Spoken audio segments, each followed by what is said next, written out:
So last ಫಿನಾಲೆಲಿ ಇದ್ದಿದ್ದು 6 ಜನ ಅಮ್ಮಂದ್ರು tough ಕಾಂಪಿಟೇಟರ್ಸೇ, ಇಲ್ಲ ಅಂತ ಇಲ್ಲ, ಯಾರು ಬೇಕಾದರೂ ಗೆಲ್ಲೋ ಚಾನ್ಸಸ್ ಇತ್ತು. ಸೊ ಲಾಸ್ಟ್ ಬಂದ 6 ಜನ ಕೂಡ ಟಫ್ ಕಾಂಪಿಟೇಟರ್ಸ್ ಅಂತ ಹೇಳ್ತೀನಿ.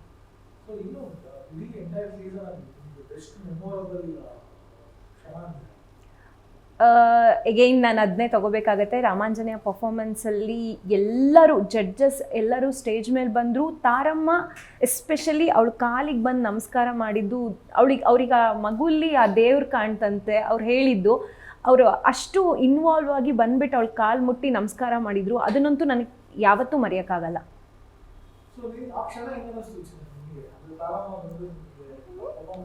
ರಾಮಾಂಜನೇಯ ಟಾಸ್ಕ್ ಆದಮೇಲೆ ತಾರಮ್ಮ ಬಂದು ನೀನು ಕಾಲು ಮುಟ್ಟು ನಮಸ್ಕಾರ ಮಾಡಿದ್ರಲ್ಲ, ಅವಾಗ ನಿಂಗೆ ಏನು ಅನ್ನಿಸ್ತು? ನೀನೇನು ಮಾಡಿದೆ ಹೇಳವಾಗ? ನಾನು ಕೆಳಗಡೆ ಇದ್ದದ್ದು ತಾರಮ್ಮ ಬಂದು ಕಾಲು ಮುಟ್ಟಿ ನಮಸ್ಕಾರ ಮಾಡಿದ್ರು, ಅವಾಗ ನೀನೇನು ಮಾಡಿದೆ ಅವರಿಗೆ? ನಾನು ನಮಸ್ಕಾರ ಮಾಡಿದೆ ಅವರಿಗೆ. ಅದೇ ನಮಸ್ಕಾರ. ಹೆಂಗೆ ಮಾಡಿದೆ ತೋರಿಸು, ಅಲ್ಲಿ ಹೇಳ್ಬೇಕು. ನಾನು ಹಿಂಗಿಂಗ್ ಮಾಡಿದೆ. ಅವಾಗ ನಾನು ಹೂವು ಎತ್ತು ಹಾಕಿ ಹಿಂಗಿಂಗ್ ಮಾಡಿದೆ ತಾರಮ್ಮಂಗೆ. ತಾರಮ್ಮ ಹೇಗೆ ಅಂದರೆ ಅವರು ತುಂಬ ಒಂಥರ ಮುಗ್ಧ ಮನಸ್ಸು ಅಂತಾರಲ್ಲ, ಆ ಥರ. ಅವರಿಗೆ ಯಾರಿಗೂ ನೋವಾಗಬಾರ್ದು. ಈ ಪ್ರತಿ ಸಲಿನೂ ಏನಾದರೂ ಆಫ್ ಕ್ಯಾಮ್ರಾದಲ್ಲಿ ಸಮ್ಟೈಮ್ಸ್ ಏನಾದ್ರು ನಾವು ಬೇಜಾರಾಗಿದ್ದರೆ ಅಲ್ಲಿಂದನೇ ಕೇಳೋರು, ಇಲ್ಲ ಕರೆದ್ಬಿಟ್ಟು ನಮ್ಮನ್ನು ಮಾತಾಡ್ಸೋರು. ಒಂಥರ ಎರಡನೇ ಅಮ್ಮ ಇದ್ದಾಗೆ. ನಾವೇನೇ ಬೇಜಾರಾಗಿದ್ರು, ಏನೇ ನೋವಲ್ಲಿದ್ದರೂ ಗೊತ್ತಾಗ್ತಿತ್ತು ಅವರಿಗೆ. ಒಂಚೂರು ಫೇಸ್ ಡಲ್ಲಿದ್ರು, ಯಾಕೆ ಡಲ್ ಇದೆಯಾ, ಏನಾಯಿತು ಅಂತ ಕರೆದ್ಬಿಟ್ಟು, ಯಾಕೆ ಮಗು ಯಾಕೆ ಡಲ್ ಇದೆ, ಯಾಕೆ ಏನಾದ್ರು ತಿನ್ನಕ್ಕೆ ಕೊಡೋದಕ್ಕೆ ಅಂತೆಲ್ಲ ಅಷ್ಟು ಪ್ಯಾಂಪರ್ ಮಾಡಿ ಮಾತಾಡ್ಸೋರು. Very down to earth. National award winner ಆಗಿ ಅವರು ಅಷ್ಟೊಂದು ಡೌನ್ ಟು ಅರ್ತ್ ಇರ್ತಾರೆ ಅಂತ ನಾನು ಅಂದ್ಕೊಂಡಿರಲಿಲ್ಲ. ಸೊ ತಾರಮ್ಮ ಒಂಥರ ಮಗು ಥರ ಮನ್ಸು ಅವ್ರದ್ದು. ಇನ್ನು ಸೃಜನ್ ಸರ್ ಹೇಗೆ ಅಂದರೆ, ತುಂಬ ಸೆಟ್ಟಲ್ಲಿ ಲವಲವಿಕೆ 2 ವಾರ ಅವ್ರು ಬಂದಿರಲಿಲ್ಲ. ನಮಗೆ ಅವಾಗ ತುಂಬ ಬೇಜಾರಾಗಿತ್ತು.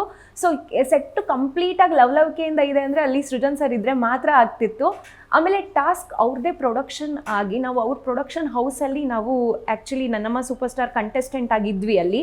ಬಟ್ ಟಾಸ್ಕ್ ನಡೆಯುವಾಗ ಸೃಜನ್ ಸರ್ ಎಷ್ಟು ಕಾಳಜಿ ಅಂದರೆ, ಸ್ಟೇಜ್ ಮೇಲೆ ಬಂದುಬಿಡೋರು. ಸ್ಟೇಜ್ ಮೇಲೆ ಬಂದು ಸಮ್ಟೈಮ್ಸ್ ನಾವು ಟಾಸ್ಕ್ ಆಡೋತ್ತಿಗೆ ಬಾಲ್ ಎಲ್ಲ ಕೆಳಗೆ ಬಿದ್ದರೆ ನಮಗೆ ತೆಗೆದುಕೊಡೋರು.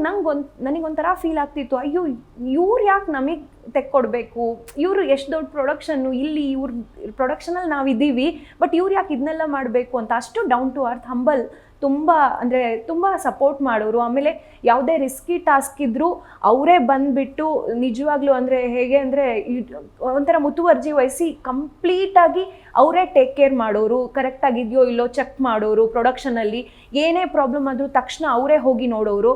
ಸೊ ಯಾರಿಗೂ ಹೇಳ್ತಾ ಇರಲಿಲ್ಲ. ಅಷ್ಟು ಕ್ಲೀನಾಗಿ ಕರೆಕ್ಟಾಗಿ ಅಂದರೆ ನೀಟಾಗಿ ನೋಡಿಬಿಟ್ಟು ಎಲ್ಲದಕ್ಕೂ ಸಪೋರ್ಟ್ ಮಾಡೋರು ಎಲ್ರಿಗೂ.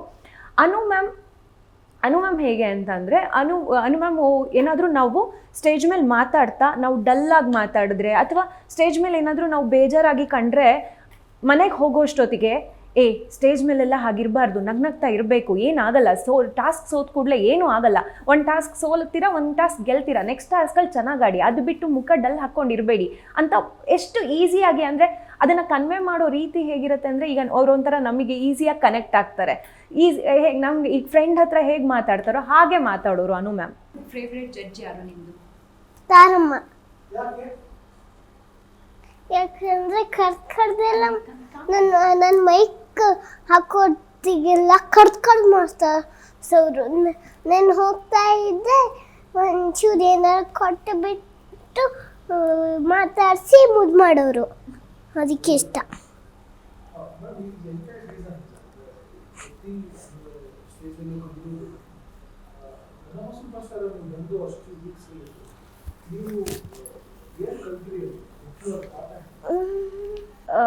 ಮುಖ್ಯವಾದ ಪಾಠ ಏನು ಅಂದರೆ, ಏನೇ ಆದರೂ ಜೀವನ ಅನ್ನೋದು ತುಂಬ ದೊಡ್ಡದು. ನಾನು ಮಾತಾಡಿದ್ರೆ ಬಟ್ ಈಗ ಟಾಸ್ಕ್ ಅಂತ ಬಂದಾಗ ಸಮ್ಟೈಮ್ಸ್ ಸೋಲ್ತೀವಿ, ಸಮ್ಟೈಮ್ಸ್ ಗೆಲ್ತೀವಿ.